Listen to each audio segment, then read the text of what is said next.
안녕하세요. 연목구름입니다. 지난주 가격 공개와 함께 실물이 공개된 신형 그랜저의 소식을 집중적으로 알려드리고 있는데요. 이제 남은 것은 시승이 되겠죠. 높아진 가격은 이슈가 되는데 그래도 상품성만큼은 높아졌다는 것이 공통적인 반응인 것 같아요. 그렇다면 차량의 기본에 해당되는 주행 성능은 과연 얼마나 개선이 되었을까요? 두 가지가 궁금하실 것 같은데 그랜저 대비 얼마나 좋아졌을까? 그리고 경쟁 차량인 기아 K8보다 얼마나 좋아졌을까? 이 부분은 시승 시에 중점적으로 체크해 볼 예정입니다. 제조사의 공식 시승은 아마 12월 정도는 되어야 될 것 같은데 채널에 승차감 관련된 기술과 주행 기술에 대해서 문의가 많아요. 이번 영상에서는 경쟁 차량인 K8에는 없고 신형 그랜저에서만 제공되는 주행 기술과 승차감 개선 기술에 대해서 알려드리겠습니다. 신형 그랜저에서 가장 많은 판매량을 자랑하는 엔진은 당연히 하이브리드죠. 신형 그랜저의 하이브리드 차량에는 내연기관에 없는 특별한 이모션 드라이브 관련 기술이 제공되는데요. 이 기술은 투싼 하이브리드에서 처음 선보였죠. 3년이라는 시간 동안 많은 데이터를 싼 것 같고요. 신형 그랜저에서는 완성도가 더욱 높아진 것 같은데요. 투싼이 발표했을 때 영상인데 새로운 하이브리드 시스템이 적용됐습니다. 여기에는 동급 최초로 이 핸들링 기술이 적용되었어요. 이 기술을 통해서 조향 응답성을 향상시켰는데 주행 성능에서 핵심인 코너링을 개선한 것이었죠. 추가로 승차감까지 개선한다는 것이 투싼이 발표될 때 핵심적인 내용이었는데 그리고 신형 그랜저에서는 이모션 드라이브라는 이름으로 개선되어서 적용이 되는 것 같아요. 다시 말하지만 이 기술은 하이브리드 차량에서만 차별적으로 적용되는 기술이고 궁극적으로는 더욱 부드러운 승차감과 다이내믹한 코너링 기술을 제공합니다. 여러가지 기술 자료를 검토해보니 제 생각에는 이 기술에 사용되는 기술은 총 3가지인데요. 부드러운 승차감을 개선하는 이 컴포트 드라이브, 코너링에서 운동 성능을 개선하는 기술인 이 다이나믹 드라이브, 이 두 가지를 합쳐서 이모션 드라이브라고 현대차는 통칭하는 것 같고요. 이 부분은 제 생각인데 도로의 상태를 실시간으로 파악하는 프리뷰 전자제어 서스펜션을 통해서 서스펜션까지 제어를 함께하는 것 같아요. 그럼 이모션 드라이브에서 제공되는 이 컴포트 기술과 이 다이나믹 기술에 대해서 알고 있으면 되겠죠. 고급 차량에서 좋은 승차감이라는 것은 과연 무엇일까요?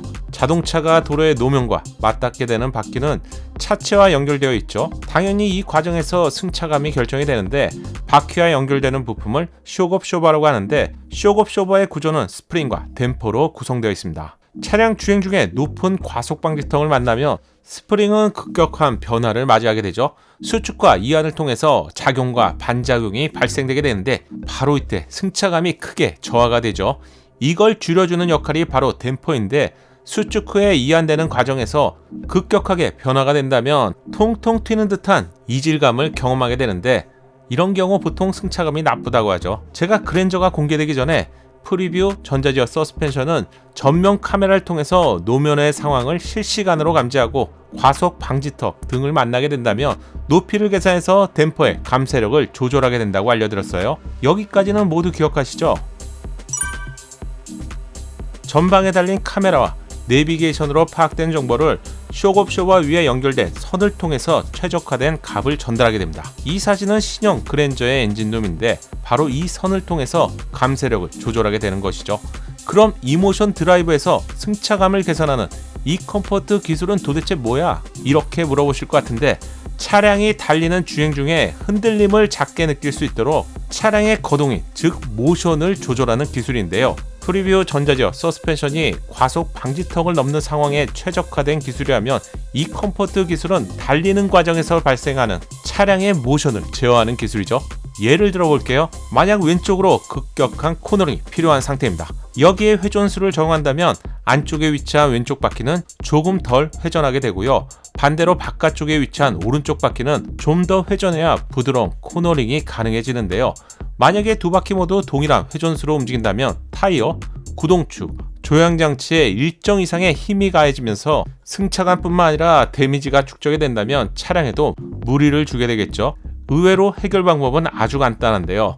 코너링 시 안쪽 바퀴의 회전수를 줄여주고요. 바깥쪽 바퀴의 회전수를 늘려주면 됩니다. 하이브리드 차량에는 내연기관에 없는 부품이 바로 전기모터인데요. 하이브리드 차량은 달리는 동안 전기모터가 주행 중에 늘 간섭을 하게 되죠. 그럼 전기모터를 통해서 구동축의 회전력을 조정해준다면 훨씬 부드럽고 선형적인 가속과 감속이 가능해지겠죠. 그런데 이 기술은 잘 생각해보면 오프로드를 대표하는 차량인 SUV 또는 픽업 트럭에서 제공되는 험로를 탈출하고 노면과 안정적인 접지를 통해서 오프로드에서 좀 더 좋은 주행 성능을 발휘하게 되는데, 신형 그랜저에서는 전용 구동 차량이고요. 하이브리드에 장착된 전기 모터를 통해서 모션을 제어한다는 점에서 차이가 있는 것 같네요. 이건 제 예상이고요. 정확하진 않지만 대략 이런 것 같아요. 추가로 모터를 제어하여 과속 방지턱을 지나갈 때도 좀 더 부드럽게 주행할 수 있겠죠. 두 번째, 이 다이나믹 드라이브 기술은 승차감보다는 운동 성능에 최적화된 기술인데요. 토크 벡터링을 통해서 차량 모션을 제어하여 궁극적으로 타이어의 그립을 최적화한 기술이죠. 그립력을 높인다는 것은 불필요한 회전수를 줄인다는 말이겠죠. 그럼 이 두 가지 기술을 통칭하는 이모션 드라이브의 기술은 결국 코너링 시에 바퀴의 회전수에 개입해서 매끈한 코너링이 가능하게 만들고요. 여기에 차체 흔들림을 줄이고 중심을 잘 잡아준다면 고속 코너링 시에 체감되는 운동 성능은 크게 좋아지겠죠. 또한 추월, 가속 시에도 엔진 외에도 전기 모터가 빠르게 개입해서 출력을 조금이라도 더 높여주기 때문에 빠른 가속과 응답성이 좋아지게 되고요. 결국 주행 성능이 개선되게 됩니다. 신형 그랜저 하이브리드에서는 엔진 시동 후에 변속이 이루어지는 과정에서 하이브리드 시스템이 이전보다 훨씬 빠르게 엔진 시동과 변속을 거의 동시에 수행하기 때문에 기존 하이브리드 방식과는 큰 차이가 있는데요. 이 과정을 좀 더 정확히 알려드린다면, 기존에는 엔진 시동이 먼저 이루어지고요. 그리고 나서 변속이 진행되었다면, 신형 그랜저는 엔진과 변속이 동시에 수행되기 때문에 빠른 가속 응답성을 확보했다고 합니다. 이 기술을 통해서 발진 성능이 최대 20%까지나 개선이 되었다고 하는데요. 수치적으로 본다면 기존 하이브리드 시스템이 발진 과정에서 약 1.6초가 걸렸다면 새로운 하이브리드 시스템은 1초에 이러한 과정들이 완료가 된다고 하네요. 0.6초의 차이라면 파워트렌 관점에서 본다면 제법 큰 차이입니다. 그동안 채널에 많은 분들이 문의하셨던 신형 그랜저 하이브리드의 승차감과 관련된 주행 성능, 관련 기술력에 대해서 제가 한번 정리해서 알려드렸는데요. 프리뷰 전자제어 서스펜션, 이모션 드라이브, 그리고 탄탄한 3세대 플랫폼이 서로 조화가 되면서 이전 세대 그랜저와 경쟁 차량인 K8과는 확실히 차별화된 승차감과 주행 성능을 기대해 볼 수 있겠죠. 그래서 최신 차량이 좋다고 할 수 있겠죠. 물론 이러한 기술들이 실제 도로에서 체감될 만큼 느껴지느냐, 이건 제가 시승해보고 꼭 알려드릴게요. 제가 준비한 영상은 여기까지입니다. 신형 그랜저의 소식을 계속 듣고 싶다면 구독과 알림 설정 잊지 마세요. 감사합니다. 작은 도움이 되셨다면 좋아요 부탁드리고요. 구독과 알림 설정을 통해서 정확한 신차 정보를 빠르게 만나보세요. 감사합니다.